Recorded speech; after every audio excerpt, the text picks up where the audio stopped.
Olá, meu querido amigo, minha querida amiga, que alegria e que honra estar com você hoje. Chegamos ao dia 90.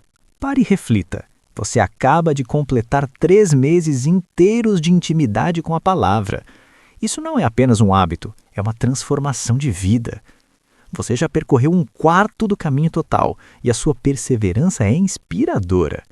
Eu escolhi você para estar ao meu lado nessa jornada porque sabia que você não queria apenas as vitórias fáceis, mas a sabedoria para os dias difíceis. No livro de 1 Samuel, a música de Davi silenciou no palácio e deu lugar ao som dos perseguidores. Hoje, vamos ver como a inveja de Saul se torna uma obsessão perigosa e como Davi sobrevive graças à proteção divina e a uma das amizades mais puras da história. Vamos aprender que quando Deus tem um propósito, Ele guarda o seu ungido até nos lugares mais improváveis.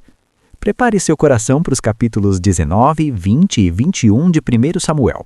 Vamos falar sobre fugas estratégicas, pactos de amizade e o desespero que nos leva ao buscar o pão sagrado. Sinta a satisfação de completar 90 dias e vamos para a leitura de hoje. Vamos começar. Capítulo 19. Saul procura matar Davi. Saul falou ao seu filho Jonatas e a todos os seus conselheiros sobre a sua intenção de matar Davi. Jonatas, porém, gostava muito de Davi e o alertou. Meu pai está procurando uma oportunidade para matá-lo. Tenha cuidado amanhã cedo. Vá para um esconderijo e fique por lá.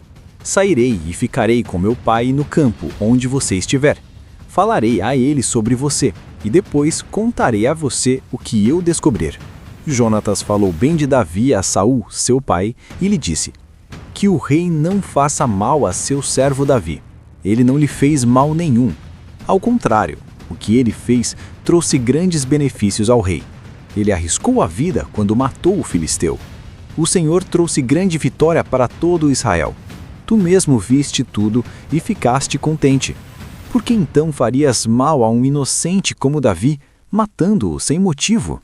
Saul atendeu a Jonatas e fez este juramento: juro pelo nome do Senhor que Davi não será morto. Então Jonatas chamou Davi e lhe contou a conversa toda. Levou-o até Saul e Davi voltou a servir a Saul como anteriormente. E houve guerra outra vez e Davi foi lutar contra os filisteus. Ele lhes impôs uma grande derrota e eles fugiram dele. Mas um espírito maligno mandado pelo Senhor apoderou-se de Saul quando ele estava sentado em sua casa com sua lança na mão. Enquanto Davi estava tocando harpa, Saul tentou encravá-lo na parede com sua lança, mas Davi se desviou e a lança encravou na parede. E Davi conseguiu se escapar. Naquela mesma noite, Saul enviou alguns homens à casa de Davi para vigiá-lo e matá-lo. Mas Mical, a mulher de Davi, o alertou: se você não fugir esta noite para salvar sua vida, amanhã estará morto. Então Mical fez Davi descer por uma janela e ele fugiu. Depois Mical pegou um ídolo do clã e o deitou na cama, pôs uma almofada de pelos de gada na cabeceira e o cobriu com um manto. Quando chegaram os homens que Saul havia enviado para prenderem Davi, Mical disse: ele está doente. Então Saul enviou os homens de volta para verem Davi, dizendo: tragam-no até aqui em sua cama, para que eu o mate. Quando, porém, os homens entraram, o ídolo do clã estava na cama e na cabeceira havia uma almofada de pelos de gabra. Saul disse a Mical: por que você me enganou desse modo e deixou que meu inimigo escapasse? Ela lhe respondeu: ele me disse que o deixasse fugir, senão me mataria. Davi em Ramá. Depois que fugiu, Davi foi falar com Samuel em Ramá e lhe contou tudo que Saul lhe havia feito. Então ele e Samuel foram a Naiote e ficaram lá. E Saul foi informado: Davi está em Naiote, em Ramá, disseram-lhe. Então Saul enviou alguns homens para capturá-lo. Todavia, quando viram um grupo de profetas profetizando, dirigidos por Samuel, o Espírito de Deus apoderou-se dos mensageiros de Saul e eles também entraram em transe. Contaram isso a Saul e ele enviou mais mensageiros, e estes também entraram em transe. Depois mandou um terceiro grupo e eles também entraram em transe. Finalmente, ele mesmo foi para Ramá. Chegando à grande cisterna do lugar chamado Seco, perguntou onde estavam Samuel e Davi, e lhe responderam: estão em Naiote, Ramá. Então Saul foi para lá. Entretanto, o Espírito de Deus apoderou-se dele e foi andando pelo caminho em transe até chegar a Naiote. Despindo-se de suas roupas, também profetizou na presença de Samuel. E despido, ficou deitado todo aquele dia e toda aquela noite. Por isso o povo diz: e está Saul também entre os profetas? Capítulo 20. A amizade entre Davi e Jonatas. Depois, Davi fugiu de Naiote, em Ramá. Foi falar com Jonatas e lhe perguntou: o que foi que eu fiz? Qual é o meu crime? Qual foi o pecado que cometi contra seu pai para que ele queira tirar a minha vida? Nem pense nisso, respondeu Jonatas. Você não será morto. Meu pai não fará coisa alguma sem antes me avisar, seja importante ou não. Por que ele iria esconder isso de mim? Não é nada disso. Davi, contudo, fez um juramento e disse: seu pai sabe muito bem que eu conto com sua simpatia e pensou: Jonatas não deve saber disso para não se entristecer. No entanto, eu juro pelo nome do Senhor e por sua vida que estou a um passo da morte. Jonatas disse a Davi: eu farei o que você achar necessário. Então disse Davi: amanhã é a festa da lua nova e devo jantar com o rei, mas deixe que eu vá esconder-me no campo até o final da tarde de depois de amanhã.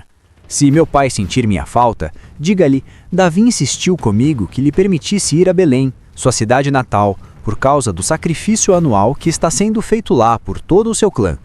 Se ele disser: está bem, então seu servo estará seguro. Se ele, porém, ficar muito irado, você pode estar certo de que está decidido a me fazer mal. Mas seja leal ao seu servo, porque fizemos um acordo perante o Senhor. Se sou culpado, mate-me você mesmo. Por que entregar-me a seu pai? Disse Jonatas: nem pense nisso. Se eu tiver a menor suspeita de que meu pai está decidido a matá-lo, certamente o avisarei. Davi perguntou: quem irá me contar se seu pai lhe responder asperamente? Jonatas disse: venha, vamos ao campo. Eles foram, e Jonatas disse a Davi: pelo Senhor, o Deus de Israel, prometo que sondarei meu pai a esta hora depois de amanhã. Saberei se as suas intenções são boas ou não para com você, e mandarei avisá-lo. E se meu pai quiser fazer-lhe mal, que o Senhor me castigue com todo rigor se eu não lhe informar disso e não deixá-lo ir em segurança. O Senhor esteja com você assim como esteve com o meu pai. Se eu continuar vivo, seja leal comigo, com a lealdade do Senhor. Mas se eu morrer, jamais deixe de ser leal com a minha família, mesmo quando o Senhor eliminar da face da terra todos os inimigos de Davi. Assim Jonatas fez uma aliança com a família de Davi, dizendo: que o Senhor chame os inimigos de Davi para prestarem contas. E Jonatas fez Davi reafirmar seu juramento de amizade, pois era seu amigo leal. Então Jonatas disse a Davi: amanhã é a festa da lua nova. Vão sentir sua falta, pois sua cadeira estará vazia. Depois de amanhã, vá ao lugar onde você se escondeu quando tudo isto começou e espere junto a Pedro de Ezel. Atirarei 3 flechas para o lado dela, como se estivesse atirando num alvo, e mandarei um menino procurar as flechas.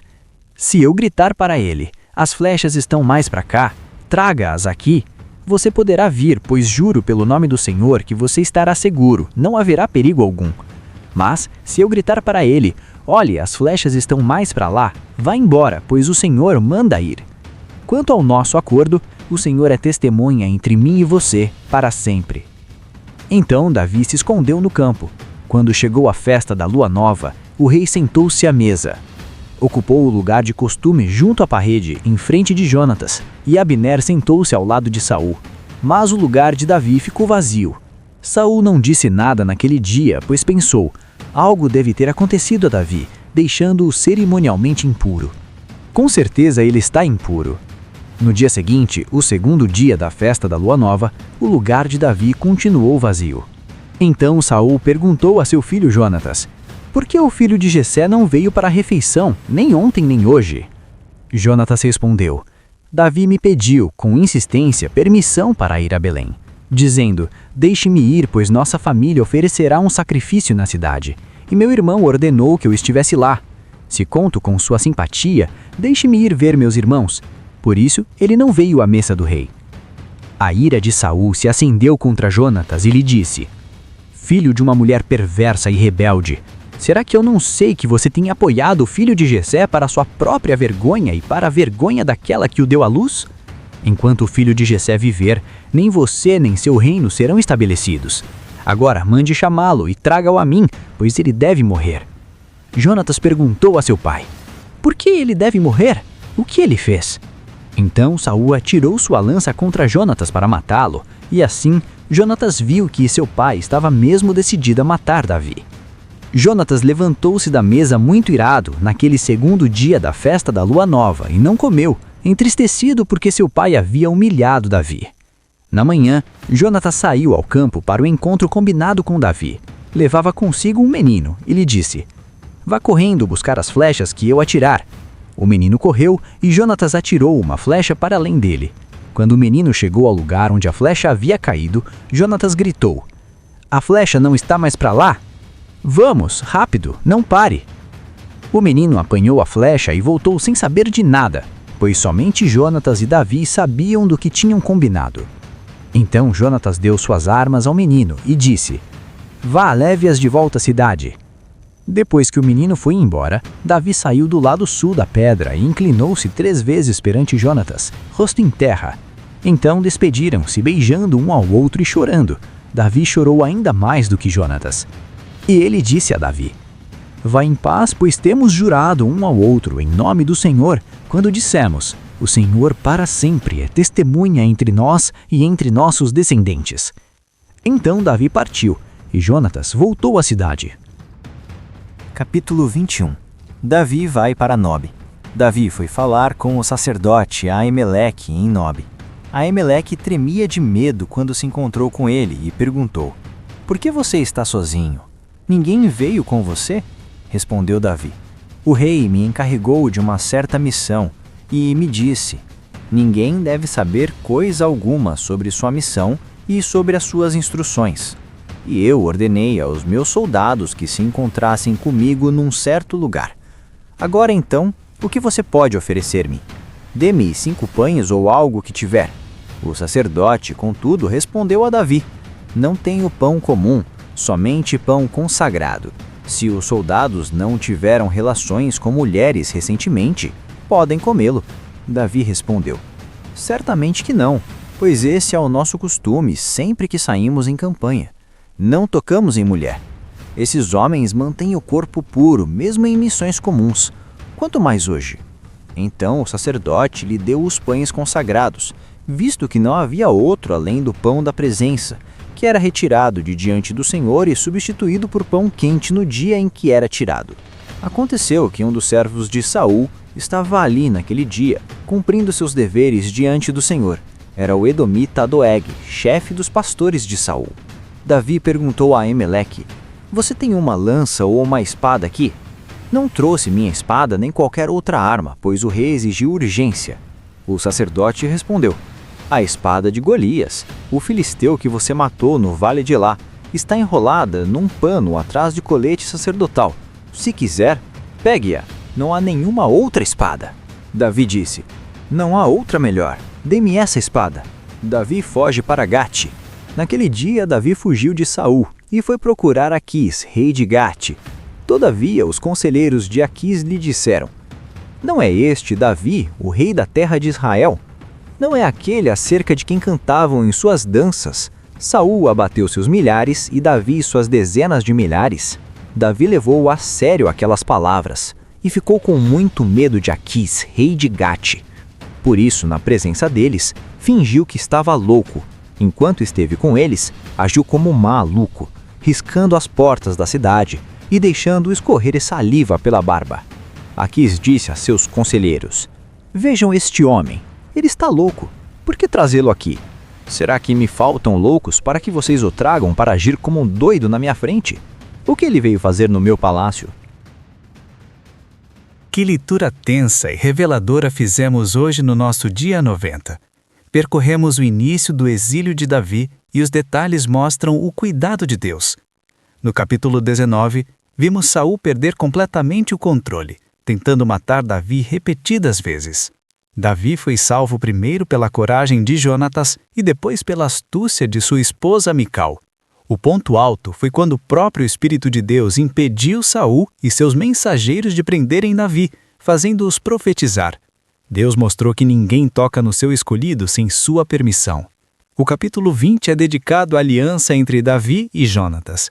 Em um dos diálogos mais emocionantes das Escrituras, eles firmaram um pacto de lealdade que ia além dos laços de sangue ou de coroas. O sinal das flechas confirmou a Davi que a sua vida corria perigo, e a despedida entre os dois amigos selou um compromisso que duraria para sempre. Por fim, no capítulo 21, vimos Davi em sua hora de maior necessidade. Ele fugiu para Nob, onde o sacerdote Amileque lhe deu os pães da proposição, o pão sagrado, e a própria espada de Golias. Davi também precisou fingir-se de louco diante do rei de Gate para escapar da morte. Sinta a satisfação de ter vencido o dia 90. Você está aprendendo que mesmo quando você precisa fugir, Deus prepara o pão e a espada para o seu caminho. E olha, para que essa rede de apoio espiritual alcance mais pessoas, a sua inscrição e a sua curtida são o que mantém esse projeto de pé. Se você tem amigos que são verdadeiros presentes de Deus na sua vida, deixe seu joinha agora e se inscreva. Sou muito grato por sua fidelidade. Amanhã o nosso encontro continua, acompanhando Davi até a caverna de Adulão. 365 dias para uma nova vida, um capítulo por vez, uma transformação para sempre. Que Deus te abençoe e até amanhã.